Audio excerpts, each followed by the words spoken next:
വിശുദ്ധ യോഹന്നാൻ എഴുതിയ സുവിശേഷം 16-ാം അധ്യായം 7 മുതൽ 15 വരെയുള്ള വാക്യങ്ങൾ. എന്നാൽ ഞാൻ നിങ്ങളോട് സത്യം പറയുന്നു, ഞാൻ പോകുന്നത് നിങ്ങൾക്ക് പ്രയോജനം.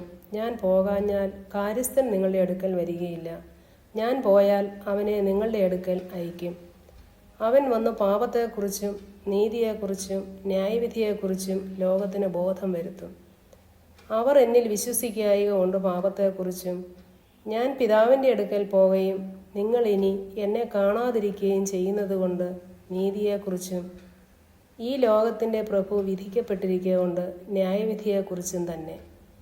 ഇനിയും വളരെ നിങ്ങളോട് പറവാനുണ്ട്, എന്നാൽ നിങ്ങൾക്കിപ്പോൾ വഹിപ്പാൻ കഴിവില്ല. സത്യത്തിൻ്റെ ആത്മാവ് വരുമ്പോഴോ അവൻ നിങ്ങളെ സകല സത്യത്തിലും വഴി നടത്തും. അവൻ സ്വയമായി സംസാരിക്കാതെ താൻ കേൾക്കുന്നത് സംസാരിക്കുകയും വരുവാനുള്ളത് നിങ്ങൾക്ക് അറിയിച്ചു തരികയും ചെയ്യും. അവൻ എനിക്കുള്ളതിൽ നിന്ന് എടുത്ത് നിങ്ങൾക്ക് അറിയിച്ചു തരുന്നത് കൊണ്ട് എന്നെ മഹത്വപ്പെടുത്തും.